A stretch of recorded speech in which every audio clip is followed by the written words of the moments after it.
κυβέρνηση έχει θέσει τις κόκκινες γραμμές της και επιμένει σε αυτές, τόνισε κατά την ενημέρωση των πολιτικών συντακτών ο κυβερνητικός εκπρόσωπος Γαβριήλ Σακελαρίδης.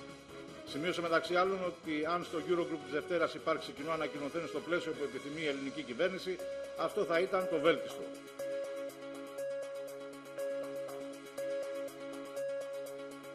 Τηλεφωνική επικοινωνία με τον Ρώσο πρόεδρο Βλαντιμίρ Πούτιν είχε σήμερα ο Πρωθυπουργός. Κεντρικό θέμα στην ατζέντα οι διμερείς σχέσεις με έμφαση στα ενεργειακά θέματα. Διεκόπη για τις 12 Μαΐου η δίκη της Χρυσής Αυγής. Δεν είμαστε αρμόδιοι για την αλλαγή αίθουσας, είναι απόφαση της πολιτικής ηγεσίας, δήλωσε η πρόεδρος του δικαστηρίου. Ανοιχτό το ενδεχόμενο διεξαγωγή συνεδριάσεων τα Σάββατα ή μετά το μεσημέρι, ώστε να μην ενοχλούνται οι μαθητές που δίνουν εξετάσεις.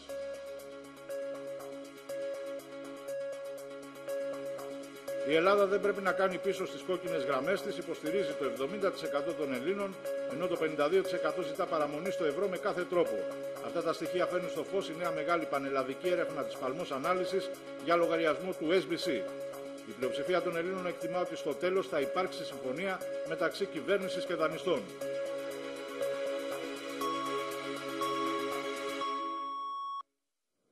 Καλησπέρα σας κυρίες και κύριοι. Είναι 5η 7 Μαΐου και είναι η εκπομπή Πολιτική Οικονομία από το οικονομικό κανάλι της χώρας στο SBC. Όπως είδατε και στο βίντεο, τα βασικά θέματα της επικαιρότητας είναι φυσικά οι διαπραγματεύσεις μεταξύ Αθήνας και Βρυξελών και ότι υπάρχουν σημάδια προόδου σε αυτή τη διαπραγμάτευση. Η τηλεφωνική επικοινωνία του κυρίου Τσίπρα με τον κύριο Πούτιν για ενεργειακά θέματα και για το θέμα του αγωγού. Η νέα διακοπή της δίκης της Χρυσής Αυγής που πλέον έχει τοποθετείται για τις 12 Μαΐου και φυσικά η πανελλαδική δημοσκόπηση της Παλμός Ανάλυσης για λογαριασμό του SBC που έχει παίξει από το πρωί και σε όλα τα δελτία ειδήσεων και σε όλο το διαδίκτυο και θα την αναλύσουμε εδώ με τους εκλεκτούς μας καλεσμένους. Μαζί μας σήμερα ο κύριος Βασίλης Φεύγας, ο επικοινωνιολόγος. Καλησπέρα σας κύριε Φεύγα. Καλησπέρα και ο σας. κύριος Νίκος Χιδήρογλου, πολιτικός συντάκτης. Καλησπέρα. Νομίζω ότι το πρώτο θέμα της επικαιρότητας είναι πώς εξελίσσονται οι διαπραγματεύσεις μεταξύ Ελλάδας και δανειστών. Και εκεί φαίνεται ότι έχουμε φως στο τούνελ, υπάρχουν σημάδια προόδου, το παραδέχονται και Ευρωπαίοι αξιωματούχοι και η ελληνική πλευρά.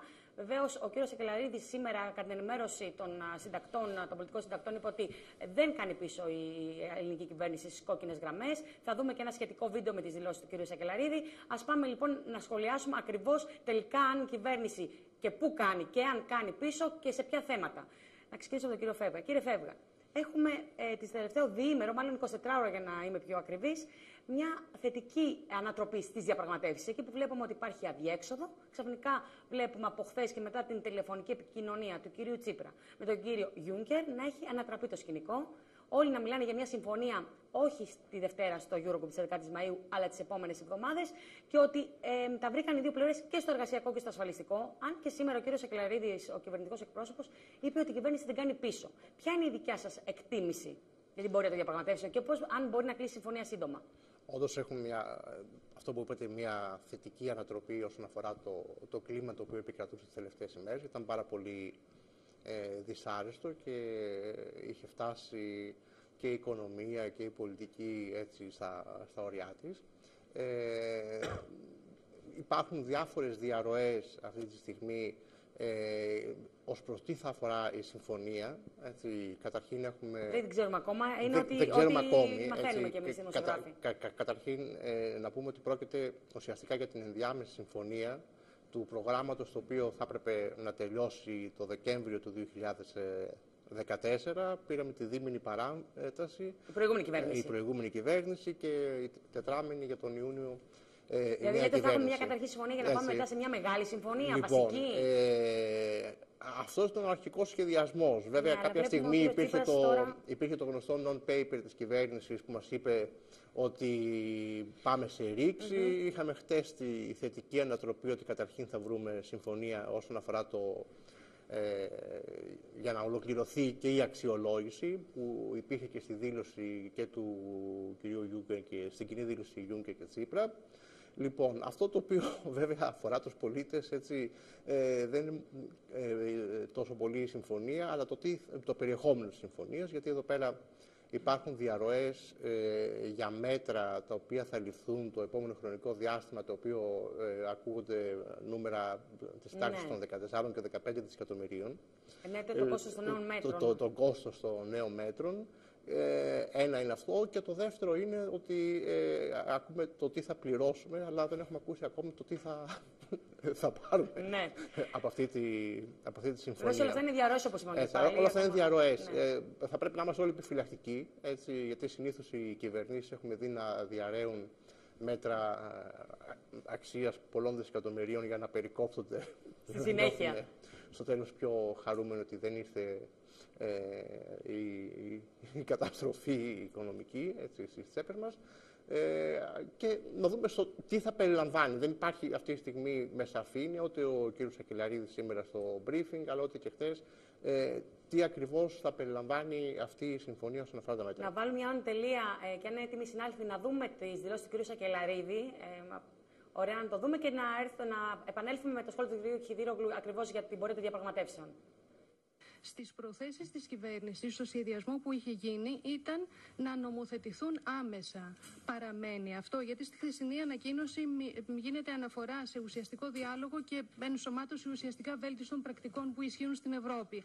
Άρα το άμεσο παραμένει της παρουσίασης, κατάθεσης της νομοθετικής ρύθμισης της σχετικής. Το ένα αυτό. Και το δεύτερο, στην κοινή ανακοίνωση που εξέδωσαν χθες η Ευρωπαϊκή Κεντρική Τράπεζα, το Διεθνές Νομισματικό Ταμείο και η Κομισιόν, γίνεται αναφορά σε προσπάθεια από κοινού και των τριών θεσμών για επίτευξη συγκεκριμένης προόδου μέχρι το Eurogroup της προσεχούς Δευτέρας. Ο σχεδιασμός εν ώψη του Eurogroup είναι να υπάρξει στο κείμενο συμπερασμάτων μία ευνοϊκή αναφορά για την Ελλάδα, ή να έρθει εκεί ένα σαφές κείμενο προσχέδιο ενδεχομένως της συμφωνίας στην οποία προχωράμε? Θα σας απαντήσω. Στο πρώτο ερώτημα που μου θέσατε, σχετικά με τις συλλογικές συμβάσεις εργασίας, εμείς ο χρονικός ορίζοντας τον οποίο θέτουμε είναι άμεσος. Μην ξεχνάτε ότι η διαβούλευση έχει ήδη ξεκινήσει, έχει ήδη κατατεθεί το νομοσχέδιο, έχει παρουσιαστεί μάλλον το νομοσχέδιο στον κοινωνικό διάλογο μέσα της Οικονομικής και Κοινωνικής Επιτροπής. Είναι ένα νομοσχέδιο το οποίο έχει σταλεί στον Διεθνή Οργανισμό Εργασίας και επίκειται άμεσα ταξίδι και του Υπουργού Εργασίας του κ. Σκουρλέτη στη Γενέβη για να συζητηθεί ακριβώς και να γίνει αυτή η διαβούλευση. Επομένως υπάρχει μια διαδικασία η οποία είναι σε εξέλιξη και γι' αυτό πιστεύουμε ότι θα έρθει και θα νομοθετηθεί άμεσα το νομοσχέδιο στη Βουλή. Αυτό που με ρωτήσατε το δεύτερο, όπως σας είπα και πριν, για εμάς το καλύτερο δυνατόν είναι να υπάρξει μια απόφαση του Eurogroup η οποία να είναι το συντομότερο δυνατόν. Αν στις 11, δηλαδή αν τη Δευτέρα που έχουμε Eurogroup, μπορεί να υπάρχει μια απόφαση, ένα κοινό ανακοινωθέν αν θέλετε, των Υπουργών Οικονομικών, το οποίο να κινείται μέσα σε αυτό το πολιτικό πλαίσιο το οποίο επιθυμεί και η ελληνική κυβέρνηση, σεβόμενο προφανώς όλον αυτό το διάλογο και τις διαπραγματεύσεις οι οποίες είναι σε εξέλιξη, για εμάς θα ήταν το βέλτιστο. Ακούσαμε λοιπόν τον κύριο Σακελαρίδη τι ακριβώς είπε για τη διαπραγμάτευση και την πορεία βασικά της διαπραγμάτευσης στους πολιτικούς συντάκτες. Να έρθω σε εσάς, κύριε Χιδίρογλου. Υπάρχουν κόκκινες γραμμές, είπε ο κύριος Σακελαρίδης, και δεν κάνει πίσω η ελληνική κυβέρνηση. Να το βάλω, αν μου επιτρέπετε, σε μια άλλη διάσταση, ναι. Γιατί όλα αυτά, η ξαφνική αλλαγή κλίματος, είναι αποτέλεσμα μιας απόφασης η οποία ελήφθη σε πάρα πολύ ψηλό επίπεδο, Μαλία. Γιατί?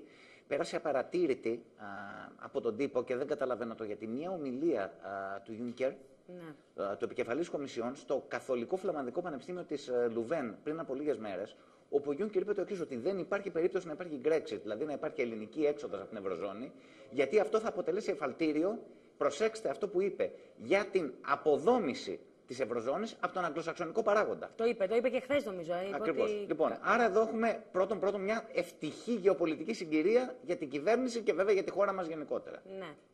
Δεύτερον, όσον αφορά τις κόκκινες γραμμές, η κυβέρνηση είναι υποχρεωμένη να οχυρωθεί επικοινωνιακά και σημειολογικά πίσω από ορισμένα πράγματα τα οποία δεν μπορεί να παραχωρήσει για λόγους που όλοι αντιλαμβανόμαστε. Που έχουν να κάνουν με την επικοινωνία και εν μέρει και με την ουσία κάποιων πραγμάτων.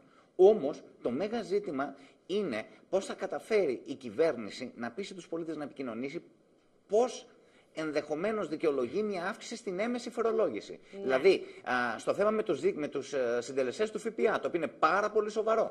Και όχι μόνο, γιατί υπάρχει μεγάλη πίεση από την Ευρωπαϊκή Επιτροπή, από αυτό που λέμε γενικά ευρύτερα θεσμούς, όσον αφορά την αύξηση της φορολόγησης. Για κάποιο λόγο υπάρχουν κάποιοι οι οποίοι στις Βρυξέλλες θεωρούν ότι η φοροδοτική ικανότητα του μέσου Έλληνα δεν έχει εξαντληθεί. Τώρα, θέλει να κάνω λίγο το συνήγορο του διαβόλου. Πάντως, η μεσαία τάξη έχει πληρώσει όλη αυτή την οικονομική κρίση. Ακριβώς. Το ξέρετε πολύ καλά και ο κύριος Φεύγας και εσείς, ότι έχει πληγεί, το μεγαλύτερο πλήγμα το έχει δεχθεί. Την εξαηλώνουν. Και δεν αντέχει, νομίζω, και αυτή η τάξη, δεν αντέχει και άλλα φορολογικά μέτρα να πληρώσει και άλλο. Δηλαδή, πλέον έχει φτάσει ο κόμπος στο χτένι. Να δούμε όμως ποια τελικά θα είναι αυτά τα μέτρα. Γιατί μιλάμε όλοι, όπως είπε ο κύριος Φεύγας, από πληροφορίες διαρροές. Δεν έχουμε ακόμα ακριβώς τη λίστα αυτή των μεταρρυθμίσεων. Αυτό που θα πάει στη Βουλή για να ψηφιστεί βεβαίως. Ναι, κύριε συνάδελφε, εδώ είναι πολύ σημαντικό να δούμε όταν και εφόσον συναυθεί, ελπίζουμε όλοι να συναυθεί μια τελική συμφωνία, σε αντιπαράθεση με το τι συνέβαινε στο παρελθόν και βέβαια και με το περιβόητο mail Χαρδούβελη, κατά πόσον υπάρχει εφαρμογή μέτρων. Νομίζω ότι σήμερα κύκλοι της Νέας Δημοκρατίας έκαναν κάποιες ανακοινώσεις όσον αφορά το τι περιλαμβάνεται, τι θεωρούν εκείνοι ότι θα περιληφθεί στη νέα συμφωνία από το email Χαρδούβελη. Έτσι, γιατί ο κόσμος ακούει για email Χαρδούβελη και δεν ξέρει ποιο ακριβώς είναι το περιεχόμενό του.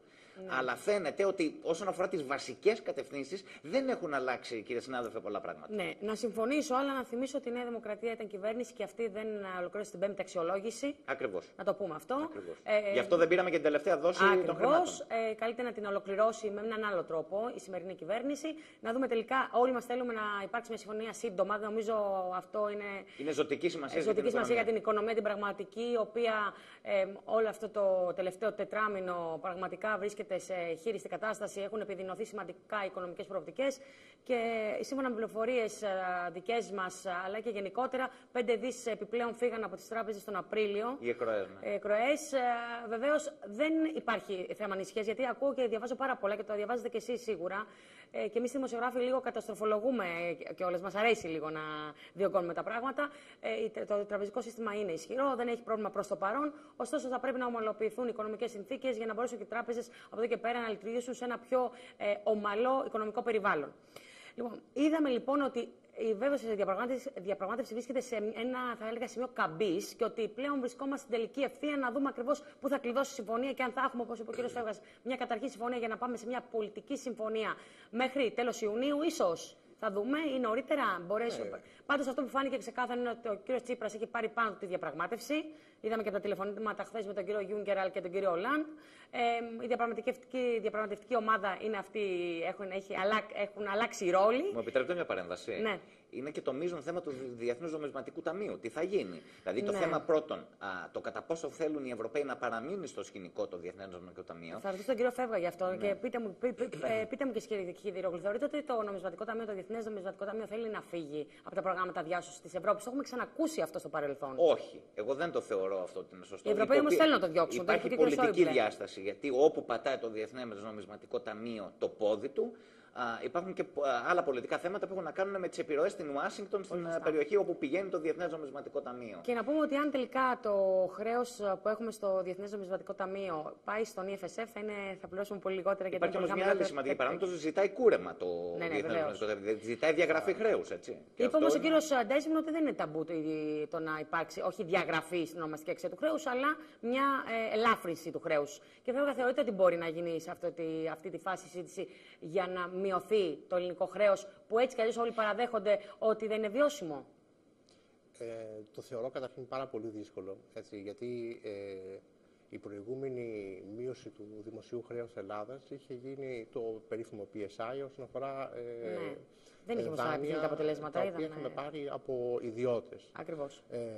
Είναι πολύ τεχνικό το θέμα, έτσι, φαίνεται ότι είναι πιο ποιοτικό το δημόσιο χρέος σε βάθος χρόνου. Μάλιστα. Όχι όμως το τώρα. Το χρέος τώρα ουσιαστικά ανήκει, αν δεν κάνω λάθος, το 90% του δημοσίου χρέους της χώρας μας σε κυβερνήσεις. Ναι, είναι σε δημόσιους πιστωτές. Σε δημόσιους. Άρα οι δημόσιοι πιστωτές πρέπει να πάνε στους φορολογούμενους τους και να τους πούνε ότι χρωστάμε στην Ελλάδα, μας χρωστάει η Ελλάδα 10 δισεκατομμύρια, θα πρέπει να τους χαρίσουμε τα 3 δισεκατομμύρια. Δύσκολο το βλέπετε. Είναι πάρα πολύ δύσκολο. Και έχουμε και εκλογικές αναμετρήσεις. Θα γίνει πιο εύκολο εάν η Ελλάδα είχε δείξει την καλή διάθεση να προχωρήσει σε αλλαγές και μεταρρυθμίσεις που δεν έγιναν από ό,τι φαίνεται με τον απαιτούμενο ρυθμό. Είχαμε σταθεί μόνο σε δημοσιονομική προσαρμογή και μέτρα λιτότητας. Ακριβώς. Λοιπόν, για να δείξουμε ότι εμείς έχουμε όλη την καλή διάθεση ώστε να συμμετέχουμε στην ευρωπαϊκή πορεία. Όμως το υπόρρητο των μεταρρυθμίσεων εννοώ ότι δεν υλοποιήθηκαν και διαρθρωτικές μεταρρυθμίσεις και ότι δεν προχώρησαν και ιδιωτικοποιήσεις, γιατί νομίζω και οι δυο θυμάστε ότι κάθε χρόνο, κάθε εξάμηνο, κάθε τρίμηνο ο στόχος για τις αποκρατικοποιήσεις όλο και χαμήλωνε. Ο πύχης δηλαδή, και θέλω να πω και τα προηγούμενα χρόνια, είχαμε πάντα αυτό που είπατε, μια αιμονή στο να πάρουμε μέτρα λιτότητας και να βεβαίως, γιατί μας τα υπαγόρευαν και κάποιοι, και από την άλλη πλευρά τις βαθιές μεταρρυθμίσεις, τις ριζικές, θα τις αφήναμε λίγο για το ασφαλιστικό, που είναι ένα σοβαρό πρόβλημα και νομίζω δεν είναι μόνο και της Ελλάδας, είναι γενικώς στην Ευρώπη το ασφαλιστικό. Να βοηθήσω λίγο την κουβέντα. Ναι, βεβαίως. Εδώ έχω την εντύπωση ότι και εμείς οι δημοσιογράφοι καμιά φορά χάνουμε λίγο το δάσος. Ναι. Το θέμα δεν είναι τόσο πολύ η συμφωνία. Έχουμε μια κυβέρνηση η οποία καλώς ή κακώς έχει μια προδιάθεση, όχι ότι δεν είχαν οι προηγούμενες, να προστατεύσει το δημόσιο. Δηλαδή να μην κάνει μέτρα τα οποία έχουν πολιτικό κόστος, απολύσεις και τέτοια πράγματα. Και αυτή η κυβέρνηση μάλιστα τώρα επαναπροσλαμβάνει. Τι σημαίνει αυτό πρακτικά? Σημαίνει ότι όποια συμφωνία και αν συνάψεις, θα έρθει η στιγμή που πάλι θα αντιμετωπίσουμε προβλήματα αν δεν υπάρξει απόπειρα για τόνωση της επιχειρηματικής δραστηριότητας στον ιδιωτικό τομέα. Αν δεν υπάρχει παραγωγή πλούτου, ο οποίος στη σειρά του θα φορολογηθεί, δεν μπορούμε να συντηρήσουμε αυτό το κράτος που έχουμε σήμερα και δεν θα βγούμε ποτέ από το φαύλο κύκλο των μνημονίων. Αυτό πρέπει να γίνει κατανοητό. Και το πιο δύσκολο εδώ πέρα, και κλείνω με αυτό για να μην μονοπολώ τη συζήτηση, είναι ότι η σύγκρουση, η πολιτική πάνω σε αυτό το κομμάτι δεν θα διεξαχθεί μεταξύ της συγκυβέρνησης και της αντιπολίτευσης, αλλά στο εσωτερικό του ΣΥΡΙΖΑ, όπου μια νέα σοσιαλδημοκρατική αντίληψη ενδεχομένως να βρει μπροστά της την παλιά αριστερίστικη αντίληψη που θέλει ένα ισχυρό και κυρίαρχο κράτος στην πολιτική, παύλα οικονομική, παύλα κοινωνική δραστηριότητα. Εκεί λοιπόν είναι το θέμα. Πώς θα τονωθεί ο ιδιωτικός τομέας. Πάντως ο κ. Σικλαρίδης, νομίζω σε μια ερώτηση που σήμερα του απίφθηναν, αν θεωρεί ότι θα περάσουν τα μέτρα από τη Βουλή, είπε ότι δεν θα υπάρξει πρόβλημα ούτε στο εσωτερικό του ΣΥΡΙΖΑ και ότι όποιες αντιδράσεις θα μείνουν εκεί. Αλλά μιλάω μακροπρόθεσμα, μεσοπρόθεσμα όσον αφορά. Λέω την απάντηση του κυβερνητικού εκπροσώπου. Με αφορμή αυτό το οποίο είπε ο κ. Χιδίρογλου, αυτή τη στιγμή έχουμε τη διαπραγμάτευση εξωτερικού. Με το που υπάρξει μια συμφωνία με τους εταίρους ή τους θεσμούς, λοιπόν, θα ξεκινήσει μια διπλή διαπραγμάτευση στο εσωτερικό, που έχει να κάνει αφενός με τους ψηφοφόρους, όπου αυτά τα οποία διαβάζουμε θα είναι τελείως διαφορετικά με αυτά τα οποία ο ΣΥΡΙΖΑ υποσχόταν προεκλογικά. Έτσι, εκεί θα υπάρξει, λέτε, κάποιο πρόβλημα. Λοιπόν, και το δεύτερο είναι και σε πολιτικό επίπεδο, είναι μια κοινωνική διαπραγμάτευση που θα πρέπει να γίνει με τους ψηφοφόρους και σε πολιτικό επίπεδο, όπου θα πρέπει να πιστεί και το κόμμα του, έτσι, αλλά δεν έχουμε ακούσει, τουλάχιστον μέχρι στιγμής, τι προτίθεται έτσι, να κάνει απέναντι σε αυτή την υποτιθέμενη συμφωνία που ακούμε, έτσι, το κυβερνητικός εταίρος του ΣΥΡΙΖΑ για ανεξάρτητη Έλληνες. Ωραία. Σε αυτό το σημείο να πάμε να δούμε και την πανελλαδική δημοσκόπηση, τα βασικά σημεία της πανελλαδικής δημοσκόπησης της παλαιμός ανάλυσης για λογαριασμό του SBC. Οι συνάδελφοι θα ετοιμάσουμε και τις κάρτες να τις σχολιάσουμε μαζί. Δείχνουμε την πρώτη κάρτα, να δούμε τι απάντησαν. Λοιπόν, το ερώτημα είναι, εσείς προσωπικά ποια πιστεύετε ότι πρέπει να είναι η βασική προτεραιότητα της κυβέρνησης? Το 52% να εξασφαλίσει την παρουσία της χώρας στο ευρώ με κάθε τρόπο. Το 44% να απεγκλωβίσει τη χώρα από τα μνημόνια με κάθε τρόπο και δεν ξέρω, δεν απαντώ, το 4%. 52% λοιπόν λέει ότι πρέπει να εξασφαλιστεί η παρουσία της χώρας με κάθε τρόπο στο ευρώ. Είναι όμως κοντά το ποσοστό, το 44% λέει να απεγκλωβιστεί η χώρα από τα μνημόνια. Θέλω το σχόλιο σας, κύριε Χιδίρογλου. Το θέμα είναι το πώς, όσον αφορά το 44%. Δηλαδή εδώ έχουμε το εξής παράδοξο. Κόσμος ο οποίος λέει ότι είναι προτεραιότητα της χώρας, εθνική προτεραιότητα, εθνική οικονομική προτεραιότητα. Είναι μοιρασμένος ο κόσμος, πολίτες είναι μοιρασμένοι, έτσι. Όχι και τόσο, γιατί εγώ κοιτάω και το παράπλευρο. Ναι. Δηλαδή, 52% λέει ότι είναι βασική. Να παραμείνουμε στο ευρώ. Να παραμείνουμε στο ευρώ. Αυτή είναι η βασική η εθνική οικονομική προτεραιότητα. Από την άλλη, βλέπουμε ότι υπάρχει και μια έντονη αντιμνημονιακή προδιάθεση.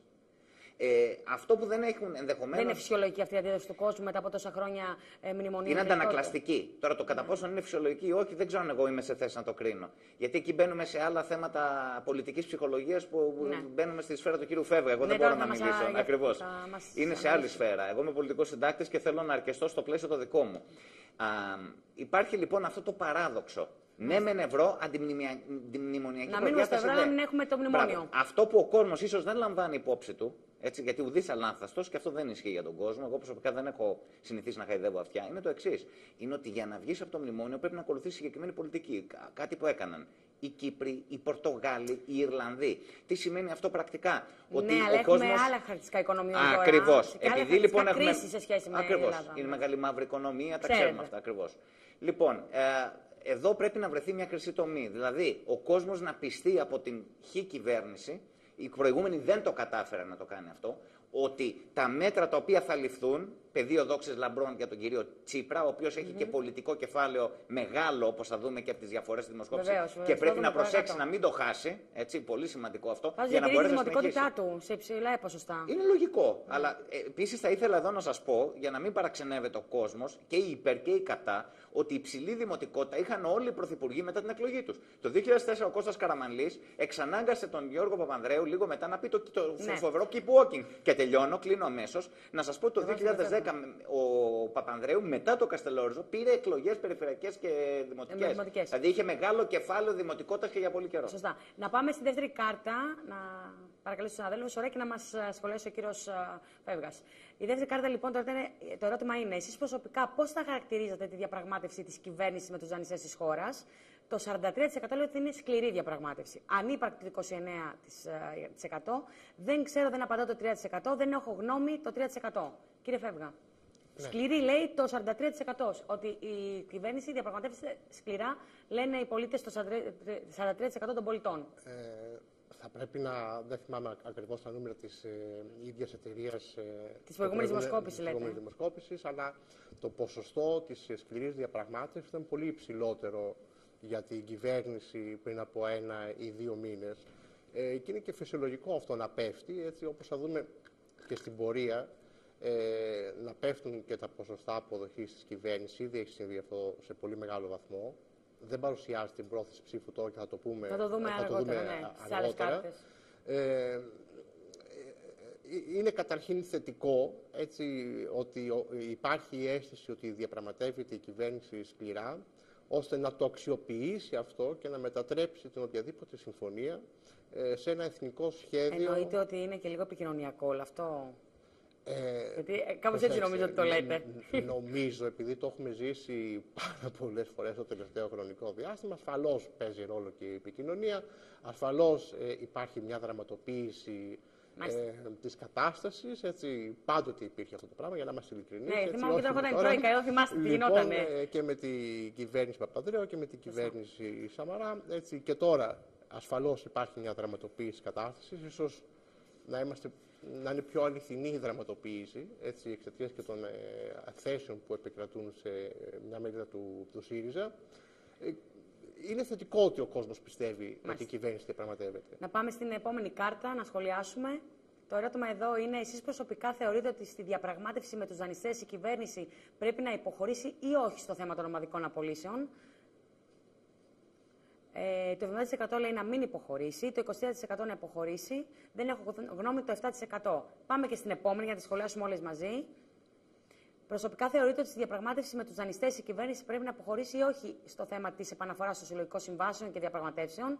Το 63% να μην υποχωρήσει, κοντά και εδώ το ποσοστό. Το 21% να υποχωρήσει, το 16% δεν έχει γνώμη. Και την επόμενη, θεωρείτε ότι στη διαπραγμάτευση με τους δανειστές η κυβέρνηση πρέπει να αποχωρήσει όχι στο θέμα του ασφαλιστικού? Το 77% λέει να μην υποχωρήσει βεβαίως, το 18% να υποχωρήσει και το 5% δεν απαντώ. Να ξεκινήσουμε από το τελευταίο, γιατί είναι μείζον το τελευταίο. Εννοείται για τις συντάξεις? Ναι, όχι μόνο τις συντάξεις, το ασφαλιστικό γενικότερα. Εγώ θυμάμαι ότι υπήρξε τρομερή αντίδραση για τον νόμο Γιαννίτση από συντεχνίες. Και εκεί νομίζω ότι κρίθηκε η μάχη. Και κρίθηκε προς ήταν κακή η έκβαση της μάχης αυτής, υπό ποια είναι? Υπό την έννοια ότι η τότε κυβέρνηση υποχώρησε και δεν είχαμε τότε την απαραίτητη μεταρρύθμιση που θα επέτρεπε στο ασφαλιστικό να κερδίσει μεγάλο χρόνο ζωής. Δεδομένου ότι και τα δημογραφικά στην Ευρώπη είναι γενικώς αδιέξοδα, έτσι. Αλλά θα μπορούσαμε να έχουμε κερδίσει πολύ χρόνο ζωής με τη μεταρρύθμιση του Γιαννίτση.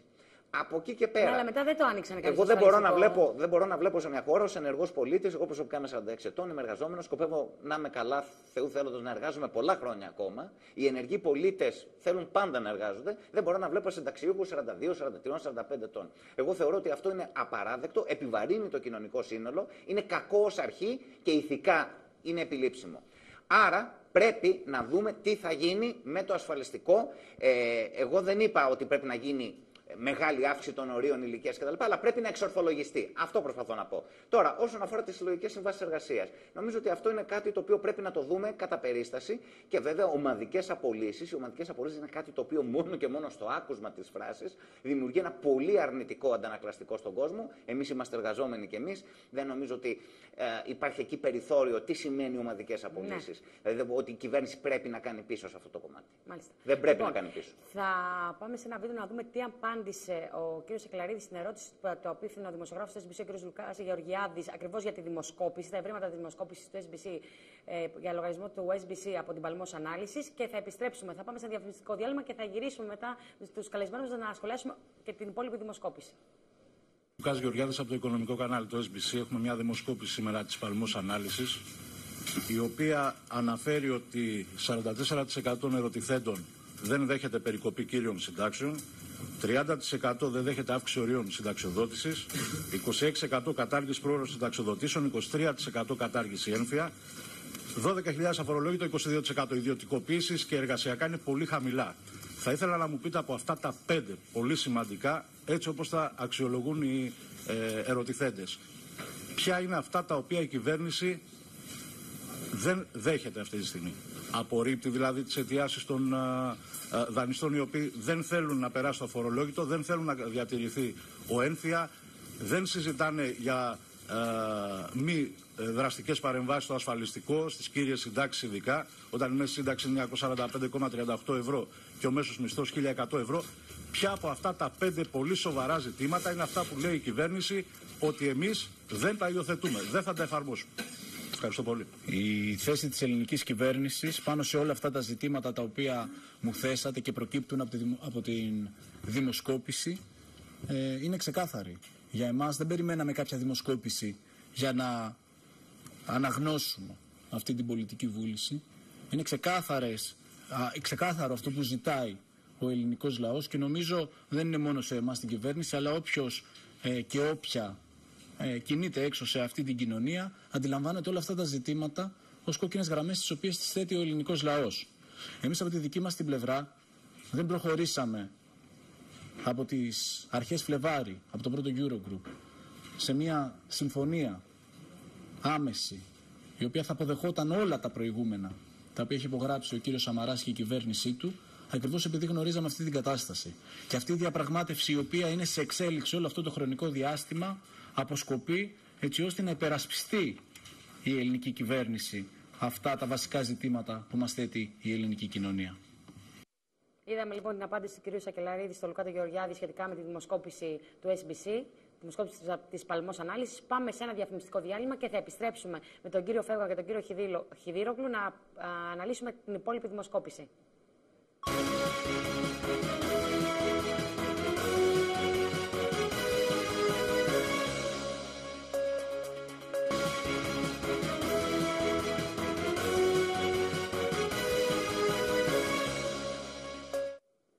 Πάλι μαζί σας κυρίες και κύριοι, εδώ σχολιάζουμε με τον κύριο Χιδίρογλου και τον κύριο Φεύγα την δημοσκόπηση που πραγματοποίησε η Παλμός Ανάλυση για λογαριασμό του SBC. Να δούμε την κάρτα την επόμενη και να τη σχολιάσουμε πάλι λοιπόν. Το ερώτημα λοιπόν είναι, εσείς προσωπικά πιστεύετε ότι τελικά θα υπάρξει συμφωνία μεταξύ της κυβέρνησης και των δανειστών της χώρας? 46% ναι, μάλλον ναι το 29%, μάλλον όχι το 10%, όχι το 9%, δεν ξέρω, δεν απαντάω το 4%. Είδαμε λοιπόν ότι το 46% λένε ότι θα υπάρξει συμφωνία. Ο κόσμος δηλαδή ουσιαστικά πια, γιατί μέχρι χθες το βράδυ ήταν το δείγμα της δημοσκόπησης, άρα ίσως να πούμε εδώ εν μέρη ότι ο ΣΥΡΙΖΑ πέτυχε το σκοπό του. Δηλαδή να μεταφέρει όλο το βάρος της διαπραγμάτευσης από το οικονομικό στο πολιτικό κομμάτι. Ναι. Όπως είπα και προλίγου, η συγκυρία τον ευνόησε για αυτό το πράγμα. Ναι. Τον ευνόησε όπως διαμορφώθηκαν οι ευρωατλαντικές σχέσεις γενικότερα. Γιατί να πούμε ότι όλα αυτά, εννοείται. Το timing ακριβώς. Γιατί όλα αυτά έχουν να κάνουν και με άλλα πράγματα. Οικονομικού περιεχομένου καθαρά. Το ευρώ και το δολάριο είναι και αποταμιευτικά νομίσματα. Είναι πως πλασάρονται. Ήταν πολύ καλή συγκυρία για την Ελλάδα να μεταφέρει το βάρος από το οικονομικό πεδίο στο πολιτικό. Και η στόχευση της κυβέρνησης εδώ σε αυτό το κομμάτι ήταν σωστή. Μάλιστα. Γιατί αν μέναμε στη λογική της προηγούμενης τρόποντινά, ας την πούμε έτσι, διαπραγμάτευσης, δηλαδή με τα κλιμάκια εδώ που θέλω αυτό, θέλω εκείνο, θέλω άλλο, στο καθαρά τεχνικό επίπεδο, η κυβέρνηση μόνο να χάσει είχε, δεν είχε να κερδίσει. Και για να μην κρύβομαι πίσω από το δάχτυλό μου, θα σας πω ότι αυτή είναι μια κυβέρνηση, επειδή έχει στους κόλπους της ένα έντονο κρατικιστικό στοιχείο, θα δυσκολευόταν πάρα πολύ αν έκανε τη διαπραγμάτευση στο πεδίο που ήθελαν οι θεσμοί. Μάλιστα. Οπότε πολύ σωστά και κλείνω με αυτό, πήγε τη διαπραγμάτευση στο πολιτικό πεδίο. Πάμε στην επόμενη κάρτα, νομίζω είναι και ενδιαφέρουσα να μας τη σχολιάσει ο κύριος Φεύγας. Το ερώτημα λοιπόν στην επόμενη κάρτα είναι αν υπάρξει τελικά συμφωνία της κυβέρνησης με τους δανειστές της χώρας. Εσείς προσωπικά πιστεύετε ότι η συμφωνία αυτή θα είναι καλύτερη ή χειρότερη για τη χώρα από μια συμφωνία μιας κυβέρνησης της Νέας Δημοκρατίας? Το 60% κύριε Φεύγα λέει ότι θα είναι καλύτερη. Το 21% χειρότερη. Το 13% δεν θα υπάρχει διαφορά. Και το 6% δεν έχω γνώμη. Ναι. Πιστεύει ο κόσμος στο 60% ότι θα είναι καλύτερη συμφωνία που θα πετύχει ο ΣΥΡΙΖΑ με τους δανειστές σε σχέση με τη Νέα Δημοκρατία? Είναι πολύ λογικό το ποσοστό το οποίο παίρνει ο ΣΥΡΙΖΑ σε αυτή την ερώτηση. Για ποιο λόγο? Γιατί επειδή ακριβώς έχει περάσει την εικόνα ότι διαπραγματεύεται σκληρά, ότι θέτονται κόκκινες γραμμές. Πάντως υπάρχει διαπραγμάτευση, κύριε Φεύγα. Να μην λέμε ότι όλος αυτός γίνεται διαπραγμάτευση. Θέλω να πω ότι... Καλά, προφανώς γίνεται διαπραγμάτευση, έτσι, αλλά θα πρέπει να... Το αποτέλεσμα. Ναι, το αποτέλεσμα θα δούμε ποιο θα είναι ακριβώς. Συμφωνώ απόλυτα, ότι γίνεται διαπραγμάτευση. Της διαπραγμάτευσης, έτσι. Οπότε είναι λογικό να προσδοκά ότι μέσα από αυτή τη σκληρή διαπραγμάτευση που υπάρχει αυτή τη στιγμή θα υπάρχει και ένα καλύτερο αποτέλεσμα για τον ίδιο. Άρα θεωρεί λοιπόν ότι η συμφωνία ίσως να είναι καλύτερη, γιατί θα είναι μια καλύτερη συμφωνία σε σχέση με τις προηγούμενες συμφωνίες. Αν μου επιτρέψετε, Αμαλία, αυτό να πάμε στην αποτυπώνει και μια προσδοκία. Ναι, να πάμε στην άλλη κάρτα και με τα προσδοκία. Ναι, να πάμε και στην άλλη κάρτα γιατί να δούμε ακριβώς, γιατί αφορά το δημοψήφισμα και θα σχολιάσουμε, κύριε Χιδηρόγλου. Λοιπόν, αν η κυβέρνηση φέρει μια συμφωνία με τους δανειστές της χώρας που δεν συμβαδίζει με τις προεκλογικές της δεσμεύσεις, εσείς προσωπικά τι πιστεύετε ότι πρέπει να κάνει? Εμένα δεν με φοβίζει αυτό το ενδεχόμενο. Το 46% να πούμε το αποτέλεσμα λέει να πάμε σε δημοψήφισμα, να προχωρήσει.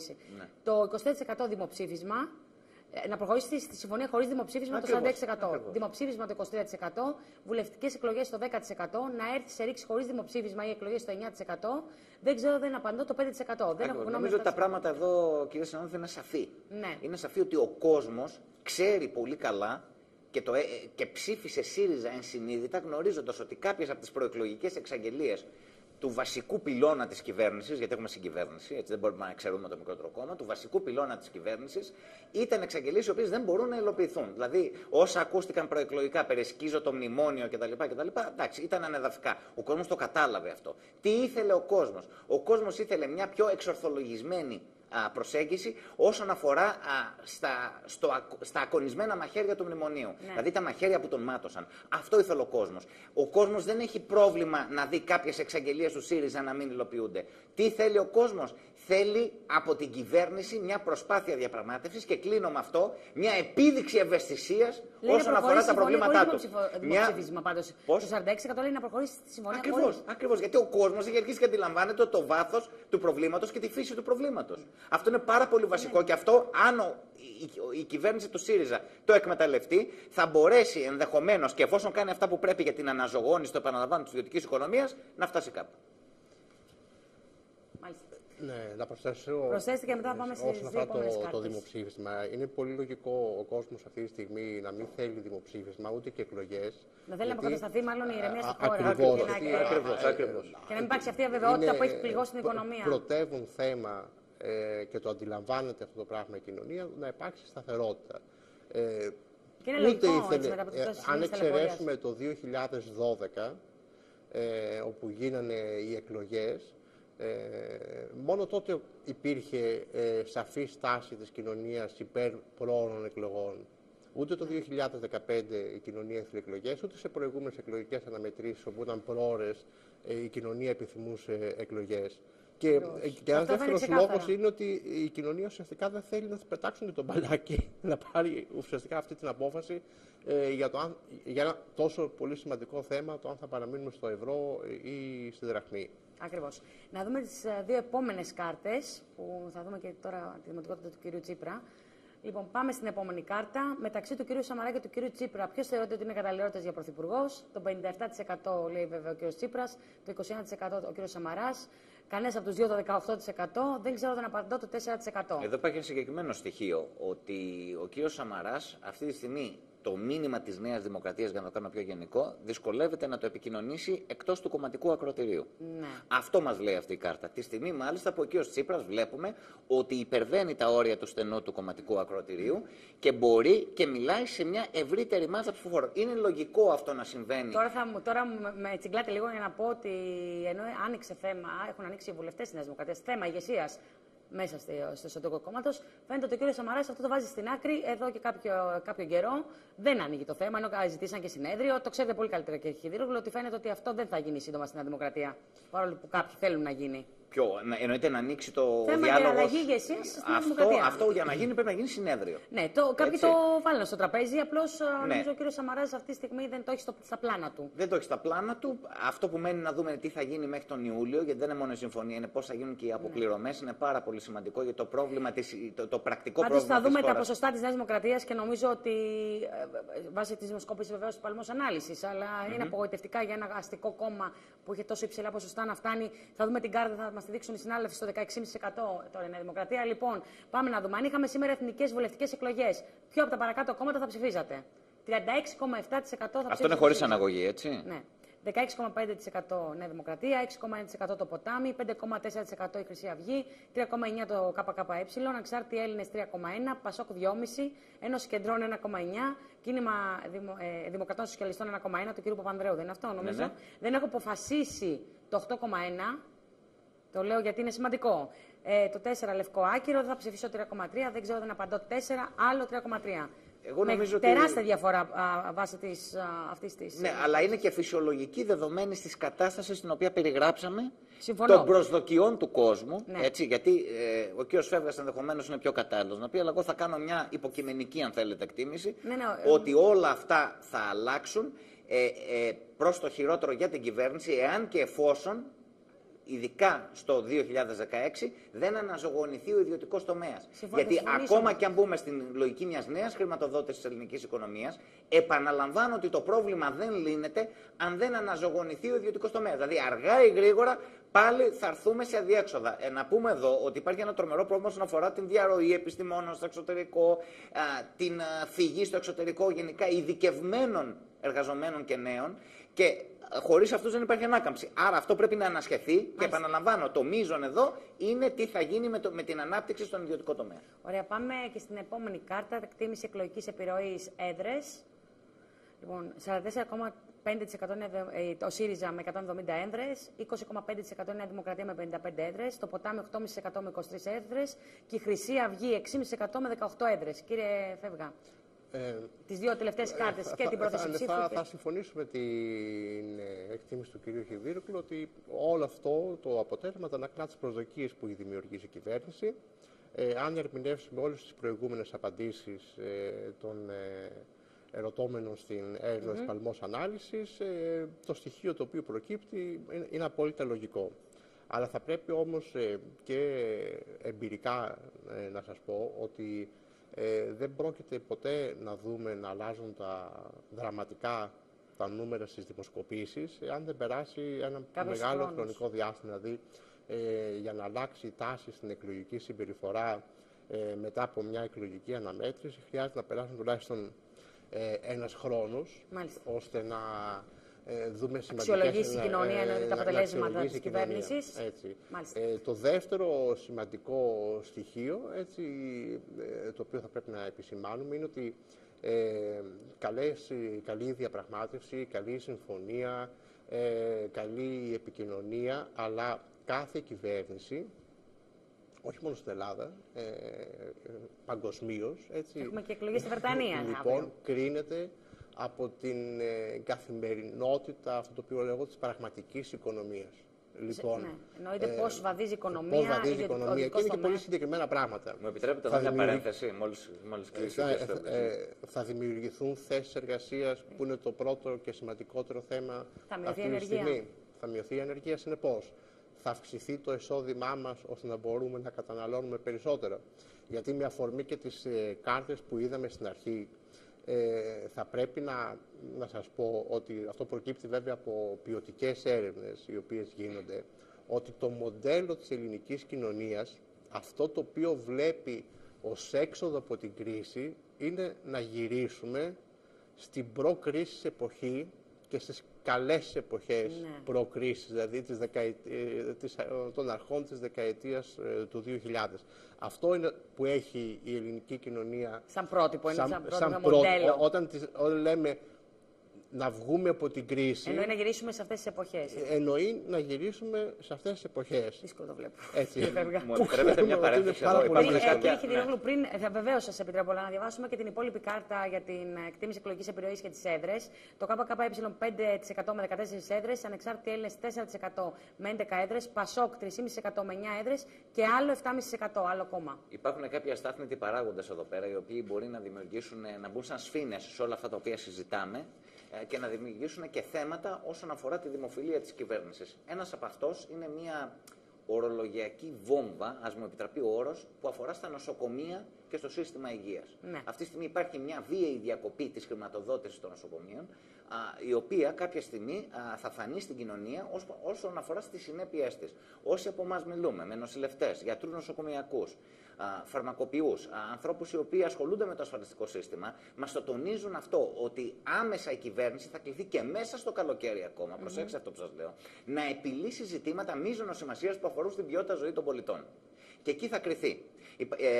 Παραδείγματος χάρη, εγώ προσωπικά έχω πολλά ερωτήματα, είναι υποκειμενική μου άποψη, για το πώς η πολιτική ηγεσία του Υπουργείου Υγείας χειρίζεται ορισμένα πράγματα. Αλλά όλα, αγαπητοί κυρία συνάδελφε, κρίνονται εκ του αποτελέσματος. Να πάμε και στην τελευταία κάρτα που νομίζω ότι είναι και από τις πιο ενδιαφέρουσες. Παράσταση νίκης εκλογές. Ανεξάρτητα από το ποιο κόμμα εσείς ψηφίζετε. Ποιο κόμμα θεωρείτε ότι θα έρθει πρώτα στις επόμενες βουλευτικές εκλογές. Απαντήσαν το 67% φυσικά ο ΣΥΡΙΖΑ. Νέα Δημοκρατία μόλις το 8%. 21% δεν ξέρω τι απαντώ, άλλο 4%. Τώρα κύριε Φεύγα, εδώ νομίζω ότι είναι... Τώρα, για να είμαστε ειλικρινείς σε αυτή την απάντηση, πάντως, θα ήταν και παράξενο. Είναι παράξενο λέτε. Έτσι, είναι λογικό. Βρισκόμαστε, ο πολιτικός χρόνος τρέχει πάρα πολύ γρήγορα. Υπάρχουν συνεχείς και διαρκείς εξελίξεις και εμείς που λόγω δουλειάς αναγκαζόμαστε να τις παρατηρήσουμε, ξεχνάμε πολλές φορές ότι έχουν περάσει μόνο 3 μήνες από τη... Ναι, λέτε από τις εκλογές, οπότε είναι φυσιολογικό το αποτέλεσμα αυτό. Είναι απολύτως φυσιολογικό ο κόσμος να πιστεύει. Όταν θα αρχίσει να αλλάζει και η παράσταση νίκης, ίσως θα δούμε και αλλαγές και στην πρώτη ψήφο. Πάντως, να πω ότι εντάξει, εγώ ασχολούμαι πιο πολύ με το οικονομικό ρεπορτάζ, αλλά αυτή η διαφορά, μόλις 8% να θεωρεί ότι η Νέα Δημοκρατία, εάν γινόταν εκλογές, θα έβγαινε πρώτο κόμμα, πραγματικά δεν πρέπει να αρέσει και πολύ στο επιτελείο της Συγκρού εκεί. Είναι τα νούμερα, θεωρώ ότι είναι απογοητευτικά για την αξιωματική αντιπολίτευση. Κύριε Χιδηρόγλου, τι λέτε? Το κόμμα της αξιωματικής αντιπολίτευσης, το οποίο εγώ παρακολουθώ δημοσιογραφικά πάρα πολλά χρόνια. Ναι, γι' αυτό σας ρωτώ κιόλας. Ναι, βρίσκεται σε μια πάρα πολύ κρίσιμη καμπή όσον αφορά αποφάσεις που πρέπει να ληφθούν ώστε να μην εξαϊλωθεί. Πρέπει να αλλάξει. Να μην εξαϊλωθεί. Ξέρετε, να αλλάξει τι εννοείται, να αλλάξει ηγεσία, τακτική. Να αλλάξει τακτική. Γιατί δεν βλέπω σε όλο αυτό το χρονικό διάστημα το δρόμενο όπως και ο Φεύγας. Πρέπει να διευρυνθεί το επιτελείο. Πρέπει ουσιαστικά η Νέα Δημοκρατία να βρει έναν τρόπο όσον αφορά να ακουστεί το μήνυμά της, γιατί αυτή τη στιγμή να αλλάξει γραμμή πλεύσης, ο κόσμος δεν ακούει τη Νέα Δημοκρατία και δεν ακούει και την ηγεσία της. Τώρα, όσον αφορά στην ηγεσία, επειδή έχω δει αρκετές αλλαγές ηγεσίας της Νέας Δημοκρατίας, δεν ξέρω αν αυτό θα αρκούσε για να λύσει το πρόβλημα. Αυτό που πρέπει να κάνει η Νέα Δημοκρατία είναι ουσιαστικά να βρει τον λαϊκό, παύλα, αγροτικό της χαρακτήρα. Δηλαδή να καταστεί αυτό να πάρει τον τίτλο που παίρνουν παραδείγματος χάρη τα κόμματα, τα αδελφά της κόμματα στην Ευρώπη. Popular Party, Λαϊκό Κόμμα, προσέξτε. Ακριβώς, τα πιο χαμηλά ποσοστά ever για την Νέα Δημοκρατία, για να είστε το αστικό. Για την η Νέα Δημοκρατία γλίτωσε την καταστροφή. Δεν έπαθε αυτό που έπαθε το Πασόκ. Έχει μια ισχυρή βάση εκκίνησης. Ναι. Γιατί το 28% των εκλογών του 2014 κατ' εμέ αποτελεί μια ισχυρή πλατφόρμα εκκίνησης. Από εκεί και πέρα όμως, αν δεν ληφθούν μέτρα άμεσα όσον αφορά την επικοινωνία προς τα έξω, την αλλαγή τακτικής και τη διεύρυνση του επιτελείου, το οποίο απαρτίζει την ηγετική ομάδα, από εκεί πέρα θα υπάρχει πρόβλημα. Λοιπόν, επειδή μιλάμε για εκλογές, να πάμε στην αίθουσα σύνταξης, να βρούμε εκεί την Ειρήνη Γεωργιλέα, να μας πείτε τι γίνεται στη Βρετανία. Είναι Καλησπέρα, Ειρήνη, σε ρυθμούς εκλογών και η Βρετανία. Ακριβώς, σήμερα έχουμε εκλογές στη Βρετανία. 50.000. Είναι αμφιλεγόμενο αποτέλεσμα. Αμφιλεγόμενο, μάχη στήθος με στήθος θα δώσουν Κάμερον και Μίλιμπαντ. Να πούμε ότι από το πρωί από τις 7 η ώρα Αγγλίας έχουν ανοίξει 50.000 εκλογικά τμήματα. Περίπου 45 εκατομμύρια είναι οι ψηφοφόροι. Οι κάλπες θα κλείσουν στις 10 το βράδυ ώρα Αγγλίας, όπου θα έχουμε και τα πρώτα exit polls. Όντως, αμαλία, οι σημερινές βρετανικές εκλογές είναι οι πιο αμφίροπες στην ιστορία της Βρετανίας και αυτό που λένε όλοι είναι ότι από την έκβασή τους θα εξαρτηθεί και το ευρωπαϊκό μέλλον της χώρας. Ακριβώς, όλοι τον κύριο Κάμερον προεκλογικά να λέει πως αν επανεκλεγεί τότε θα πραγματοποιήσει δημοψήφισμα για την παραμονή της χώρας στην Ευρωπαϊκή Ένωση. Άλλο ένα μέτωπο, άλλο ένα κόμμα που παίζει έτσι καθοριστικό ρόλο σε αυτές τις εκλογές είναι το Εθνικό Κόμμα της Σκωτίας. Ναι. Το συγκεκριμένο κόμμα έχει καταφέρει μέσα σε μερικούς μήνες να αυξήσει τον αριθμό των υποστηρικτών του και μάλιστα η τελευταία δημοσκόπηση δείχνει πως το συγκεκριμένο κόμμα θα καταλάβει τις 59 έδρες που κατανέμονται στη Σκωτία, δηλαδή 53 έδρες περισσότερες από όσες είχε λάβει στις προηγούμενες εκλογές του 2010. Τώρα, επειδή είναι αμφίροπες, όπως είπες και εσύ, Αμαλία, οι εκλογές και δεν θα υπάρχει αυτοδυναμία, τα δύσκολα θα ξεκινήσουν από αύριο. Και το ενδιαφέρον όλων και τα βλέμματα όλων στρέφονται στην αυριανή μέρα. Από αύριο, λοιπόν, όποιος και αν είναι ο νικητής, θα πρέπει να ξεκινήσει τις συνομιλίες, τις διαπραγματεύσεις για να έχουμε συμμαχία και έτσι να δημιουργηθεί κυβέρνηση. Βέβαια, όλη αυτή η διαδικασία μπορεί να διαρκέσει αρκετές μέρες, όπως και να έχουν όμως τα πράγματα, θα πρέπει να έχουν λάβει μία απόφαση έως τις 27 Μαΐου, που τότε θα λάβουν την εμπιστοσύνη του Κοινοβουλίου κατά την παραδοσιακή ομιλία της Βασίλισσας. Μάλιστα. Να δούμε ακριβώς αυτές τις εκλογές τρίλερ στη Βρετανία, ποιο θα είναι το αποτέλεσμα και τι μήνυμα θα στείλει στην υπόλοιπη Ευρώπη αυτή η εκλογική αναμέτρηση. Σε ευχαριστώ πολύ, Ειρήνη. Θα ξανασυνδεθούμε για τα νέα από το διεθνή χώρο. Λοιπόν, ο κύριος Τσίπρας συναντήθηκε σήμερα με τις καθαρίστριες. Ναι. Είχε και μια συνομιλία μαζί τους, είπε ότι πραγματικά είναι εξετάμενοι για τον αγώνα τους. Έχουν επαναπροσληφθεί οι καθαρίστες, έτσι δεν είναι? Εντάξει, εγώ θα ήθελα όμως να σου πω, κυρία συνάδελφε, εδώ το εξής. Ναι. Κανείς δεν χαίρεται να βλέπει συνανθρώπους να χάνουν τη δουλειά τους. Όχι, βεβαίως. Αυτό ήταν βέβαια το προϊόν μιας κρίσης σκληρής, η οποία μας βρήκε απροετοίμαστος. Ναι.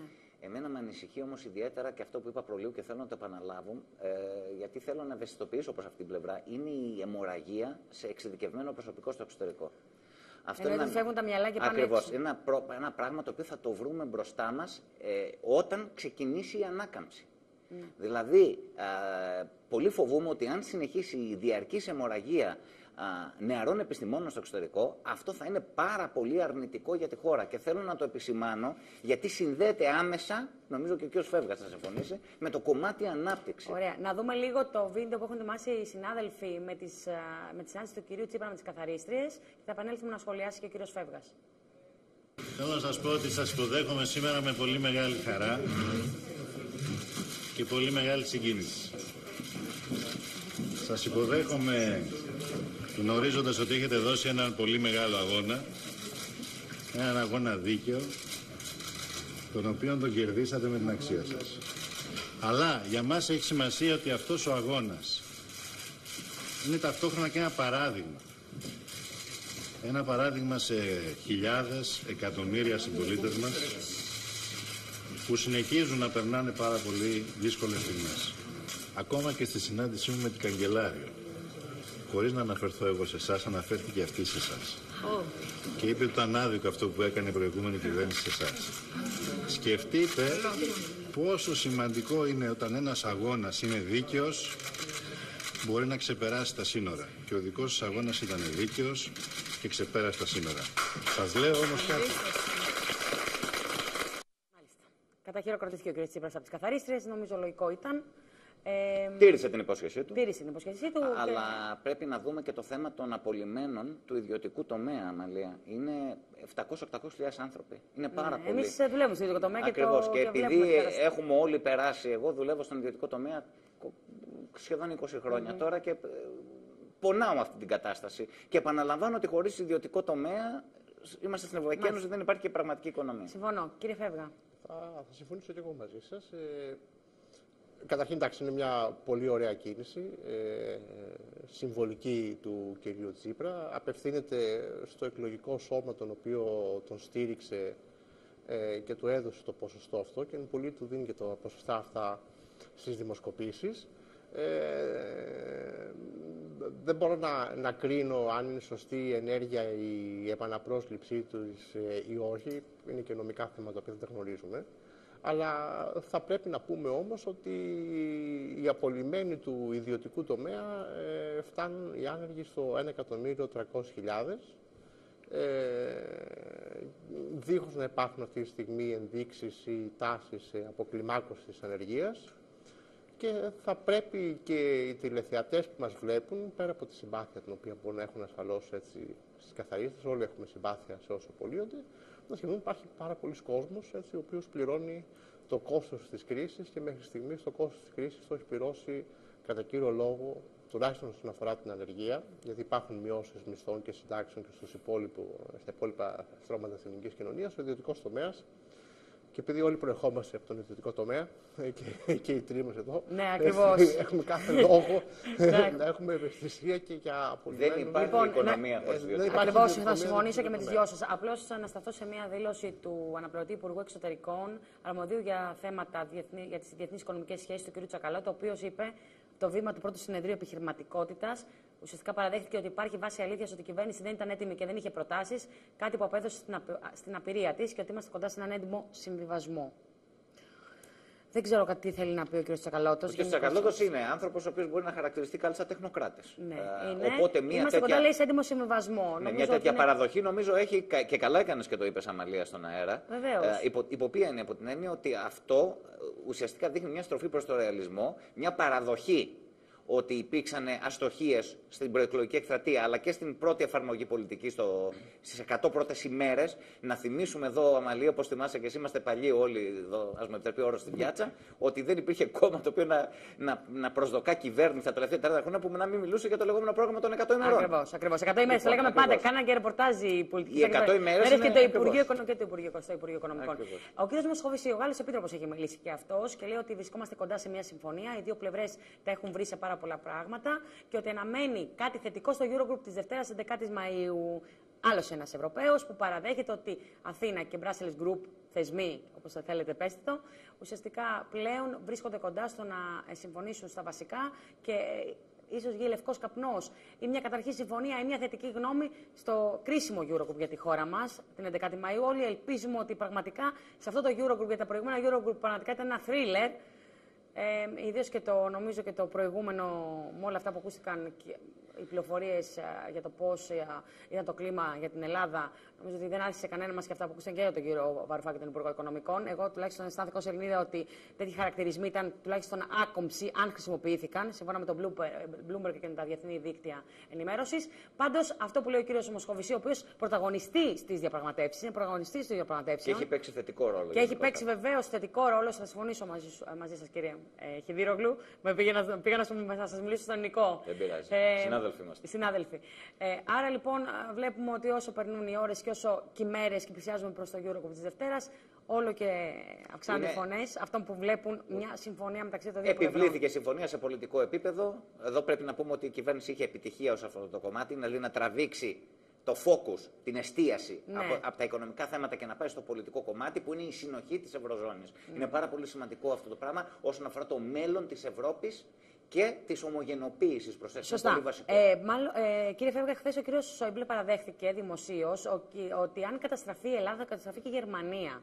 Δεν μας έχει συνηθίσει σε τέτοιου είδους δηλώσεις ο Γερμανός Υπουργός Οικονομικών και συζητήθηκε εντόνως και στα δημοσιογραφικά πηγαδάκια αυτή του η δήλωση. Θεωρείτε ότι ήταν τυχαίο, ήταν και αυτό επικοινωνιακό μέσα στο παιχνίδι της διαπραγμάτευσης, ή ότι ο κύριος Σόιμπλε βλέπει ότι κάπου αρχίζει να λένε και αυτό στις γωνίες του για να πάμε σε μια συμφωνία? Όσο θα πλησιάζουμε στην ώρα της συμφωνίας και όλες οι ενδείξεις σε αυτό οδηγούν, θα αρχίσουν να ακούγονται πιο υποστηρικτικές δηλώσεις. Πιο υποστηρικτικές δηλώσεις, έτσι, και προς την Ελλάδα. Δημιουργείται ένα επικοινωνιακό πλαίσιο στο Εντάξει, καλό είναι να πούμε και καμιά καλή κουβέντα, έτσι. Ένα επικοινωνιακό πλαίσιο, έτσι. Λοιπόν, για τις αγορές, κύριε Φέβγα, είναι σημαντικό. Για τις αγορές. Τι μας είπε ο κύριος Σόιμπλε, μην τα ξεχνάμε, ότι έχουμε την κυβέρνηση που μας αξίζει και άλλα ωραία. Απευθύνεται όχι μόνο στη Γερμανία, απευθύνεται σε όλη την Ευρωπαϊκή Ένωση και εκτός Ευρωπαϊκής Ένωσης, και η Ελλάδα έχει βρεθεί στο επίκεντρο πάλι του ενδιαφέροντος στο τελευταίο τρίμηνο των διεθνών μέσων ενημέρωσης. Οπότε είναι λογικό να θέλει να καθησυχάσει, έτσι, και να δείξει ότι δεν είμαστε σε αδιέξοδο. Περπατάμε στο σωστό δρόμο, οπότε σύντομα θα έχουμε θετικά αποτελέσματα. Σε αυτό το σημείο θα πρέπει να κλείσουμε το πρώτο μέρος της εκπομπής και τη συζήτησή μας. Σας ευχαριστώ, κύριε Χιδήρογλου. Κύριε Φέβγα, και κύριε Φέβγα, σας ευχαριστώ. Επικοινωνιολόγος, κύριος Βασίλης Φέβγας. Θα πάμε σε ένα διαφημιστικό διάλειμμα, θα επιστρέψουμε. Θα έχουμε κοντά μας τον κύριο Ζαχαριάδη από το ΣΥΡΙΖΑ και τον κύριο Σκόκο από το Ποτάμι να συζητήσουμε και να αναλύσουμε και τα σχόλιά τους για τη δημοσκόπηση της παλαιμός ανάλυσης για λογαριασμό του SBC, αλλά και πώς βλέπουν τα πράγματα όσον αφορά τη διαπραγμάτευση και γενικότερα τα νέα και της οικονομίας και της πολιτικής. Σε λίγο μαζί σας.